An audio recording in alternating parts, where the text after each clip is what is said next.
you all the great souls to my channel. Today is Saturday and Sunday ki numit nini sigi video jadorini.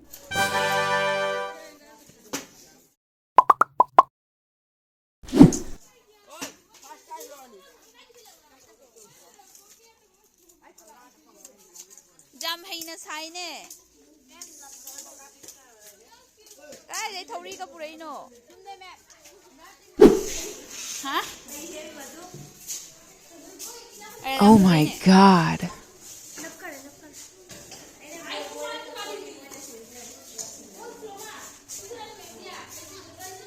Kamai na pino sa.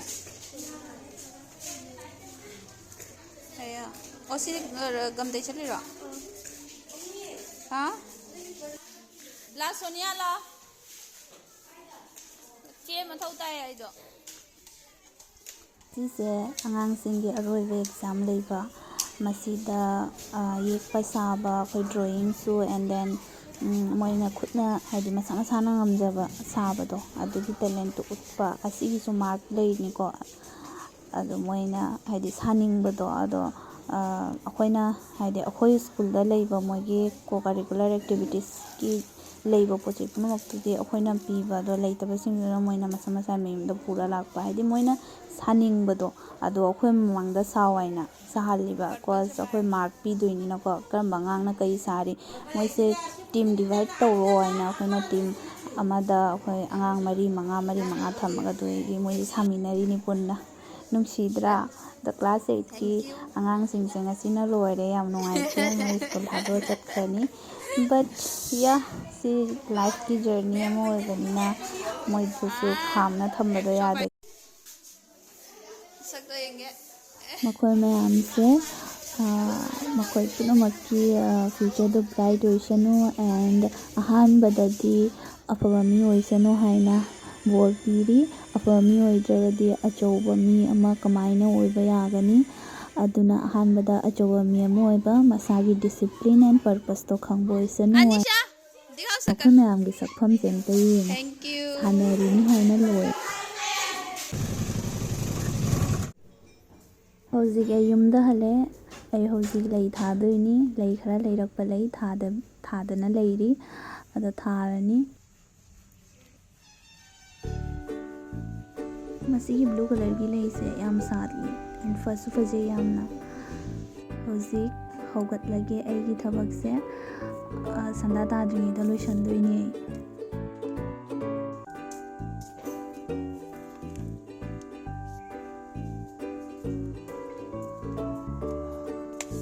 Chatrobo. akhoi handak mathak hogatli do ay phone ama lakna ay change mungda mu Phone la e kanagino khangde o ka phone to e. Hello. Oh, chat kharabo. Mama hoy. Ay kay mali but mal. Mama ga nama tacho moy doctor hingan kiba.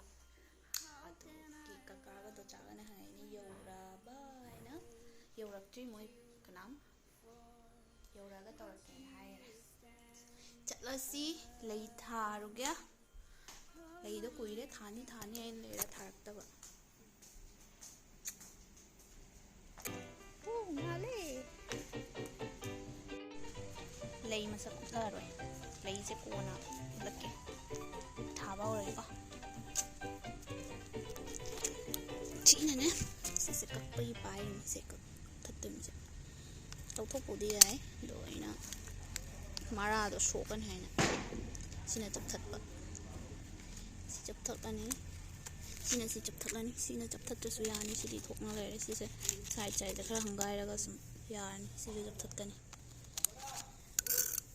Di ay tharage thaloi ro lage ko. Sona yo nusa se. Naidra. Nusa se yellow ni yellow.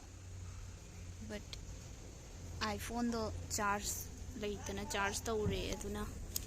Aigi amanba phone na sum tawre. Stable ꯈꯔ ꯋꯥꯠꯀꯅꯤ ꯑꯩ ꯍꯧꯒꯠꯂꯒꯦ ꯊꯦꯡ ꯇꯥꯔꯦ ꯅꯠꯇ꯭ꯔꯗꯤ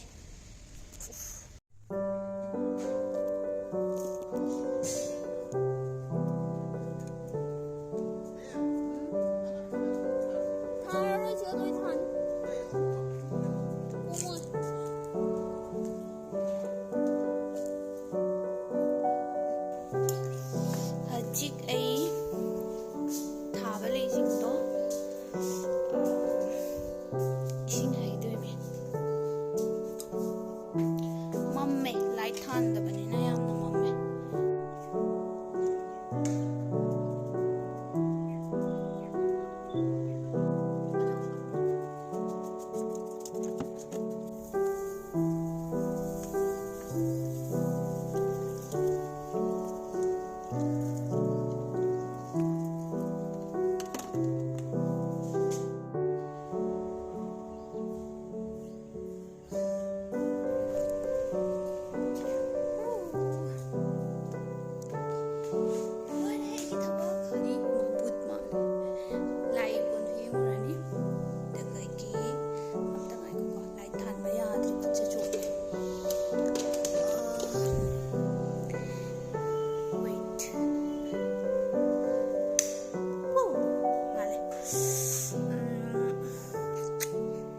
ꯀꯩꯅꯣ ꯍꯥꯏꯔꯝꯃꯤꯗꯣ ꯀꯥꯎꯔꯦ ꯆꯥꯔꯅꯤ ꯊꯥꯡꯒꯠꯂꯁꯦ ꯆꯠꯂ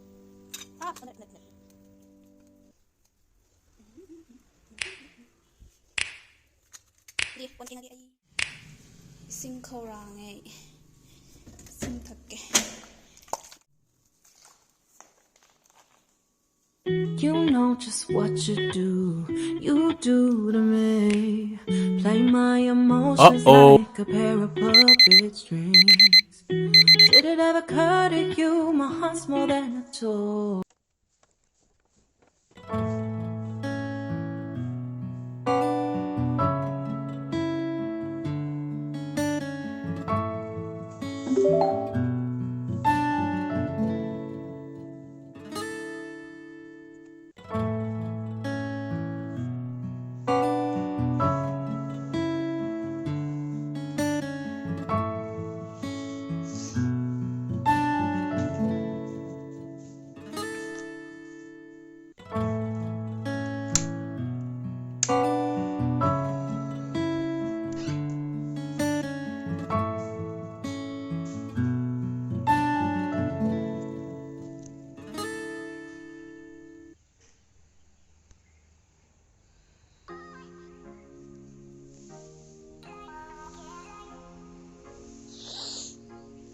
ꯉꯁꯤꯗꯤ holiday ꯑꯣꯏꯕꯅꯤꯅ ꯈꯨꯖꯤꯟ ꯀꯛꯊꯠꯀꯦ ꯑꯩꯁꯦ ꯈꯨꯖꯤꯟ ꯀꯛꯄ ꯌꯥꯝ ꯇꯟꯕ ꯃꯤꯅꯤ ꯌꯥꯝ ꯍꯥꯏꯕꯨ ꯌꯥꯝꯅ ꯈꯨꯖꯤꯟ ꯀꯛꯄ ꯇꯟꯕ ꯃꯤ ꯂꯩꯅꯔꯝꯒꯅꯤ ꯍꯥꯏꯅ ꯈꯜꯂꯤ ꯑꯗꯣ ꯉꯁꯤ ꯇꯨꯝ ꯍꯧꯒꯠꯂꯒ ꯄꯥꯎ ꯑꯃ ꯇꯥꯔꯤ ꯄꯥꯎ ꯍꯥꯏꯕꯨ ꯀꯩꯅꯣ ꯑꯩꯅ ꯉꯁꯤ ꯍꯣꯂꯤꯗꯦꯁꯦ ꯌꯨꯝꯗ ꯂꯩꯒꯦ ꯍꯥꯏꯅ ꯈꯟꯖꯕ ꯑꯗꯣ ꯑꯗꯨꯗ ꯐꯪꯉꯔꯣꯏ ꯑꯩꯈꯣꯏ ꯃꯃꯥ ꯗꯣꯛꯇꯔ ꯌꯦꯡꯍꯜꯂꯨꯕ ꯑꯗꯨꯒꯤ ꯔꯤꯄꯣꯔꯠꯇꯣ ꯌꯦꯡꯍꯟꯕ ꯆꯠꯂꯨ ꯍꯥꯏꯅ ꯑꯩꯁꯦ ꯁꯤꯟꯖꯟꯈꯔꯦ ꯑꯗꯨꯅ ꯑꯩ ꯍꯧꯖꯤꯛ ꯁꯤꯜꯖ ꯆꯠꯇꯕ ꯌꯥꯗ꯭ꯔꯦ ꯃꯃꯥ ꯄꯨꯔꯒ ꯑꯩ ꯍꯧꯖꯤꯛ ꯏꯔꯨꯖꯅ ꯂꯥꯛꯑꯦ ꯈꯥꯏꯕꯣꯛ ꯂꯣꯏꯁꯜꯂꯦ ꯑꯩ ꯅꯪꯉꯔꯣꯏ ꯍꯥꯏꯅ ꯍꯧꯖꯤꯛ ꯑꯩ ꯉꯥꯏꯍꯥꯛ ꯆꯥꯛꯈꯨꯝꯗ ꯆꯪꯉꯅꯤ ꯑꯩꯈꯣꯏ ꯃꯃꯥ ꯀꯩꯗꯧꯔꯤꯒꯦ ꯍꯥꯏꯅ ꯌꯦꯡꯉꯅꯤ ꯐꯤꯁꯦ ꯐꯧꯗꯣꯛꯑꯝꯃꯒ ꯃꯃꯥꯅ ꯆꯥꯛ ꯏꯁꯤꯡꯒꯤ ꯂꯣꯏꯅ ꯍꯥꯏꯗꯤ ꯆꯥꯅꯕ ꯂꯣꯏꯅ ꯁꯦꯝ ꯂꯣꯏꯈꯔꯦ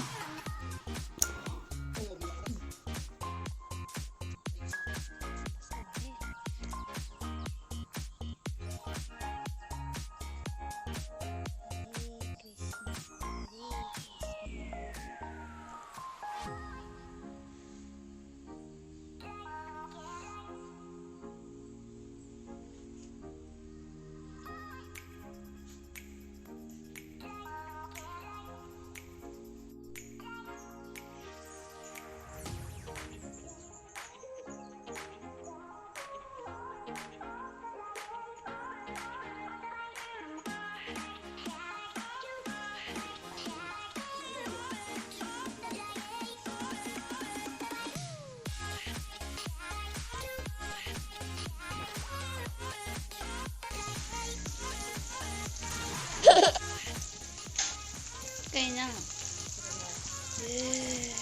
Ngasi namana ahawba henjang ama thongame sakal hawai. Yay! Asi chara kaino nya thabak sudese haidi aina doctor jattuise si charaga nuai na leigadabado lei phangaro machidana asi khamin je laure ma khamin gi akhoi chutney tawbado du tawrani te aina sangom khara lolani thaknaba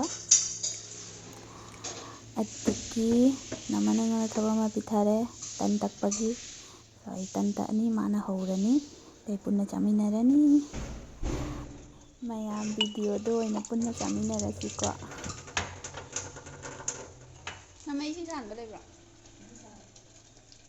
jar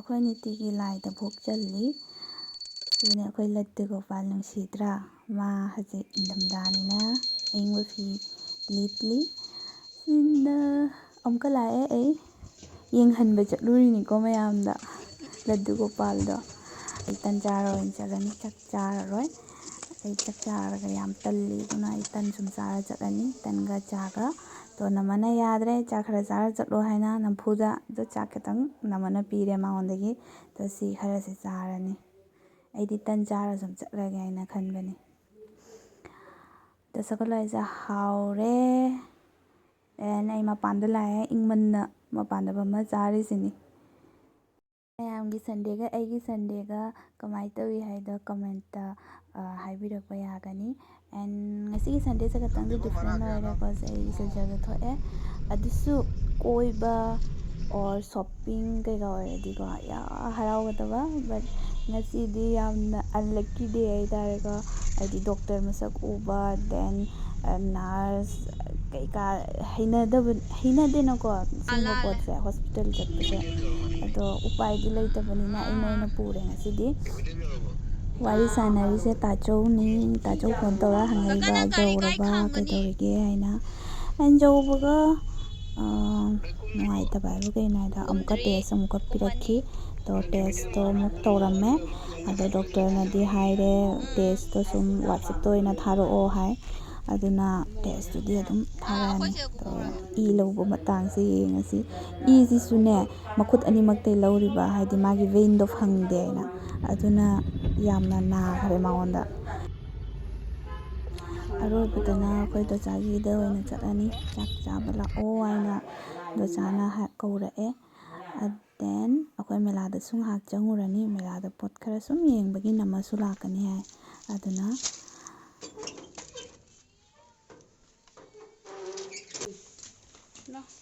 mamamna lerami moise to moise ka nga lerami nungsidra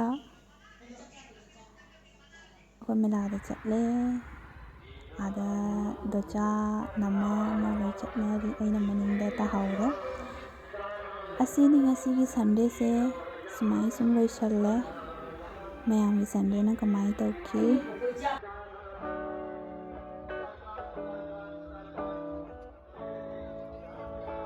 adudi ai video se matang sita loisinjarage mathang amuk unarasi with another content ka loinana ado bye Hare Krishna to all.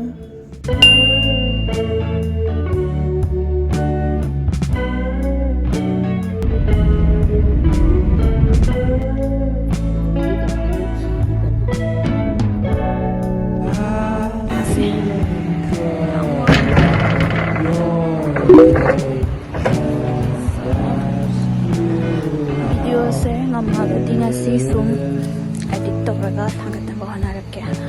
ꯉꯝꯃꯒꯗꯤ energy D down.